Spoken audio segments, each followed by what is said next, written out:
Hey guys, welcome back to my channel.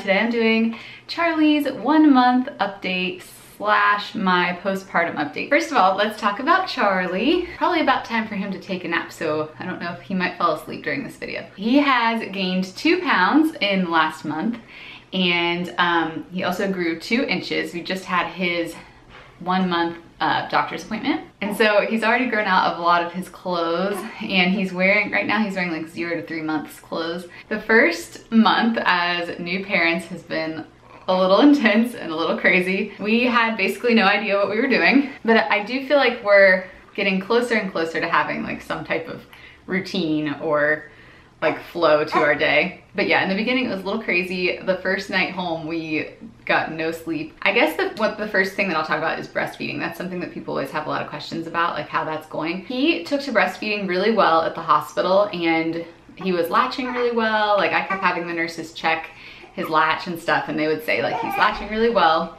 It all went really great until we got home from the hospital, which was I think like 4 days postpartum, because we were in the hospital a little extra. And earlier that day, my milk had come in, and so I got super engorged and it was crazy painful.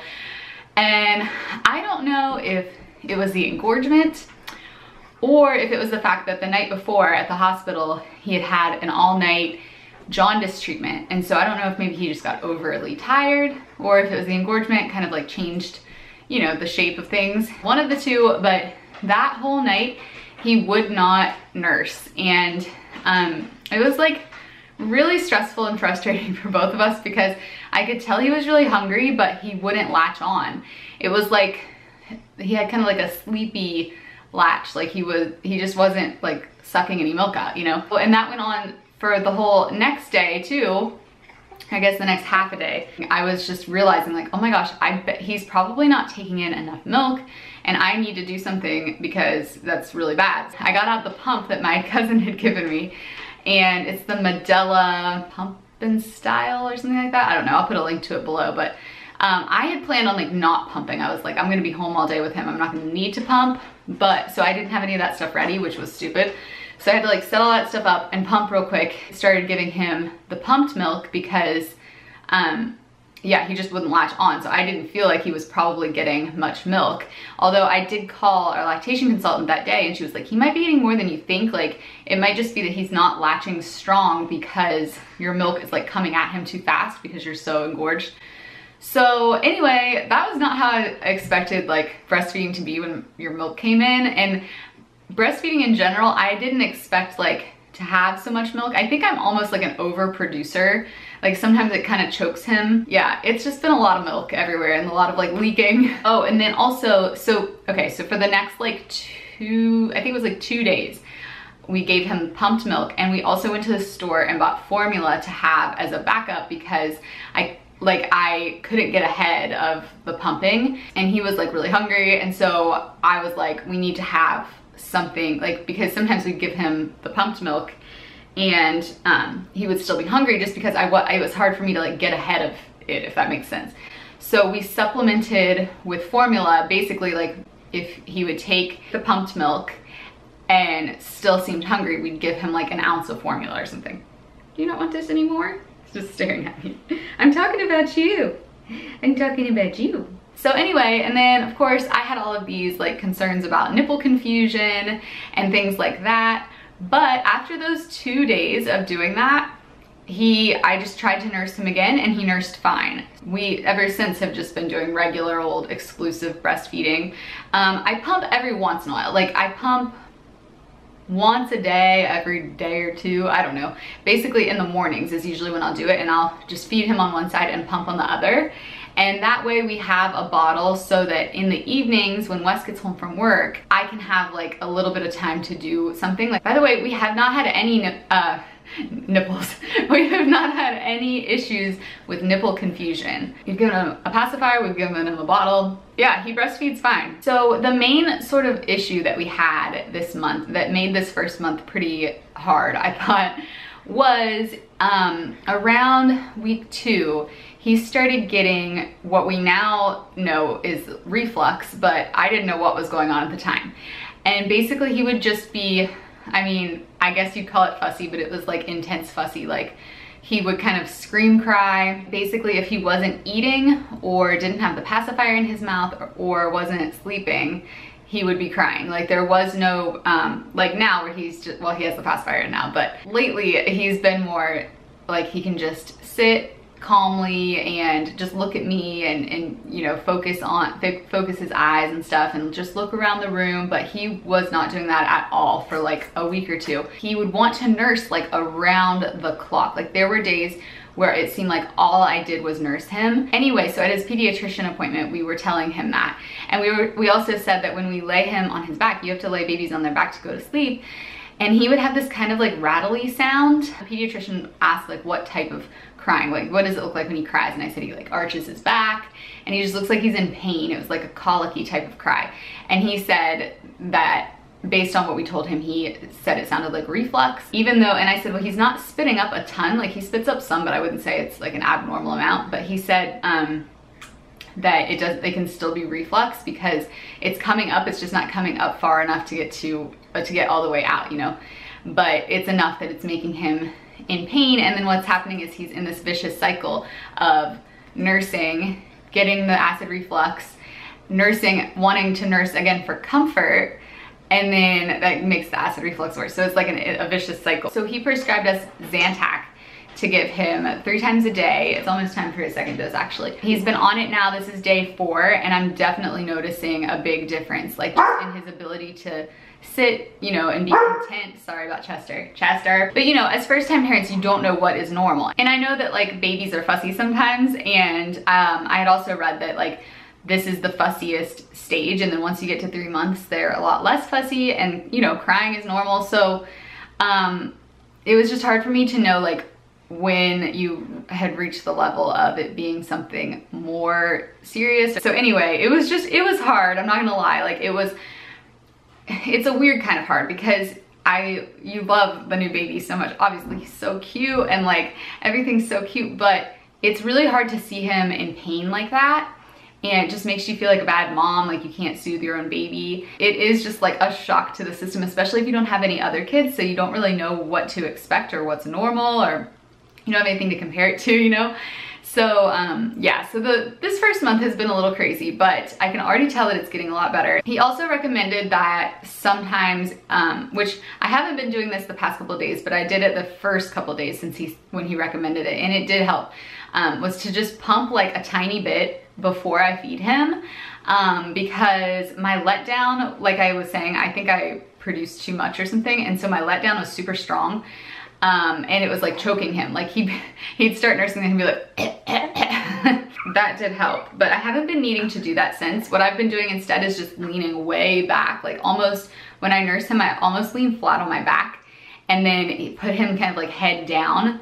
And that seems to really help because then it's like the gravity, it's not just like falling out at him. Does that make sense? Another thing the doctor said to do is to always have him elevated. Don't lie him flat on his back. So like put, something under his DockATot when he sleeps or under the bassinet pillow so that he's always elevated. And so that seems to be helping. You looking at the camera.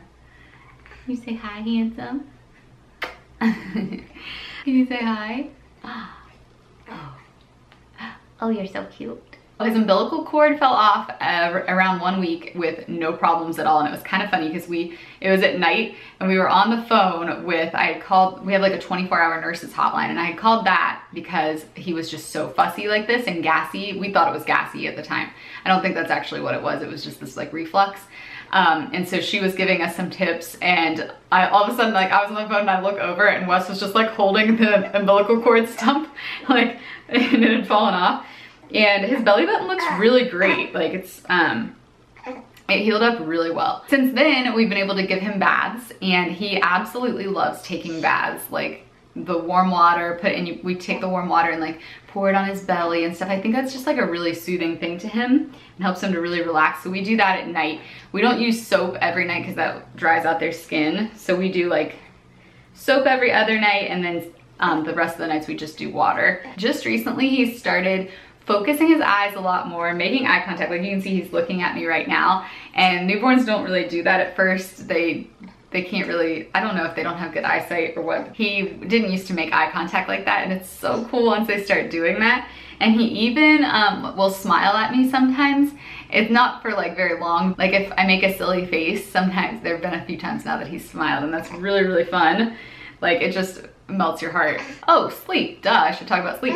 You would think that with all of the fussiness and like colicky symptoms that our sleep would be horrible. For whatever reason, at night he does well. He wakes up usually once at like 2 or 3, and then I feed him and he falls back to sleep. During the day, what he really loves is to sleep on my chest, but obviously I don't want to do that at night. There have been a couple of times that accidentally that just happened. But yeah, he loves to like sleep on my chest during nap time. He sleeps the deepest, I think, like that. And you know, he's a baby, like he loves to be held. All babies love to be held.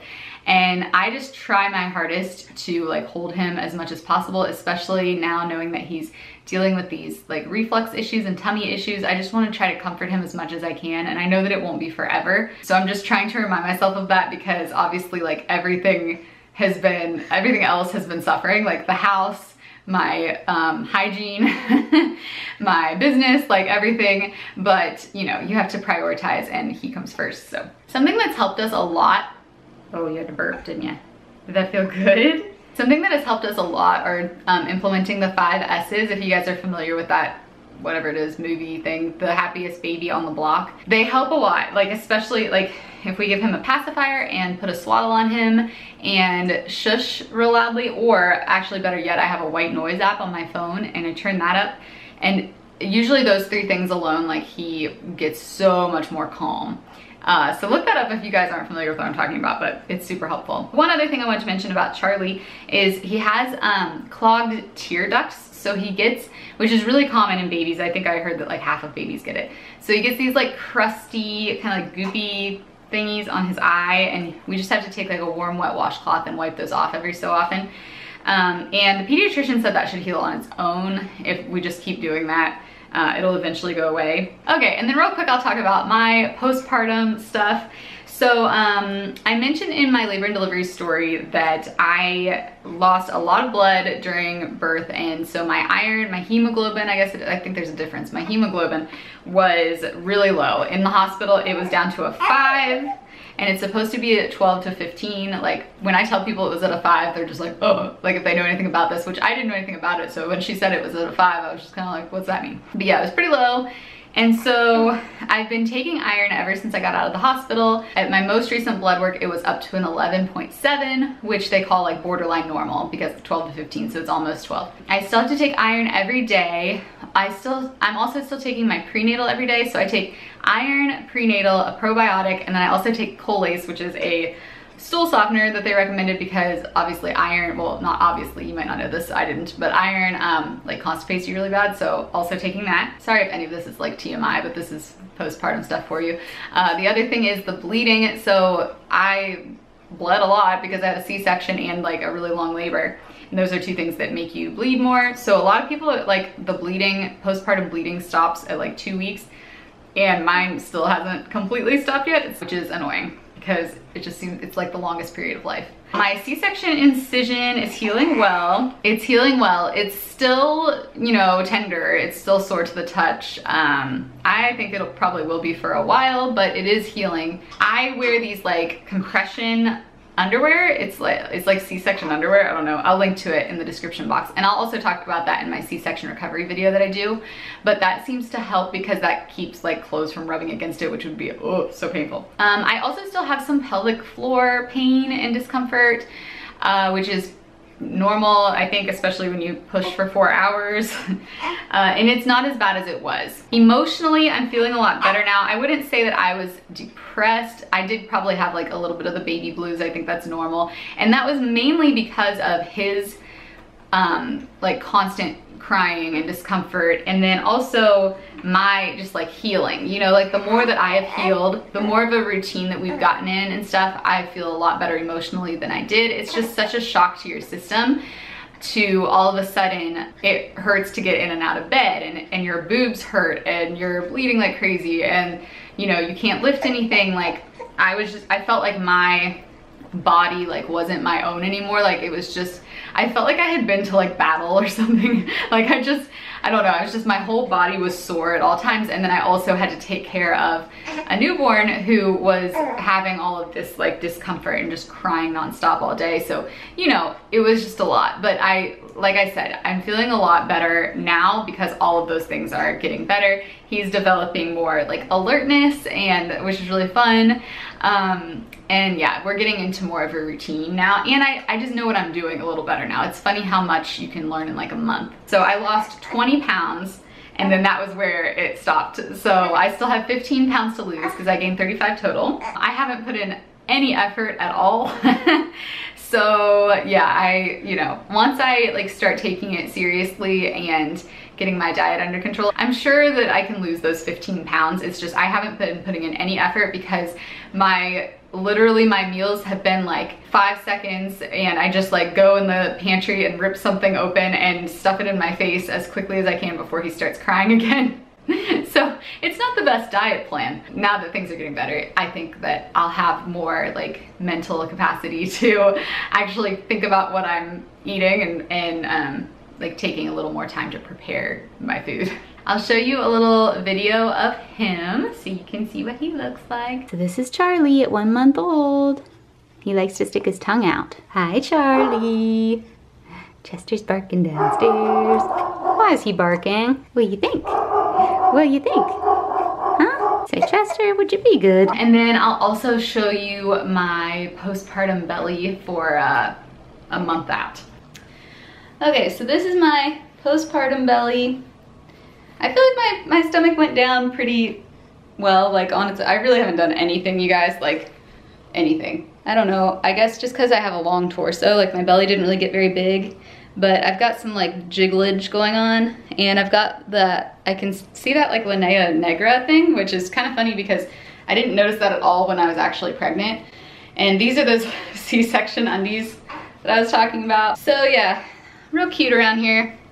High fashion. So thanks so much for watching this video, you guys. Yeah, let me know if you guys have any video requests in the comments section. I have more videos that I am planning on doing. It's just a matter of finding the time. And also there will be more like lifestyle content again too. But again, it's just a matter of finding the time to film. Like the only reason I was able to film today is because Wes came home for lunch and was holding the baby for a little bit. So I was able to like run upstairs and throw some makeup on and curl my hair real quick. Oh, he's falling asleep. All right, thanks for watching. Be sure to like this video if you liked it and subscribe to my channel if you haven't yet, and I'll see you in my next video. Bye.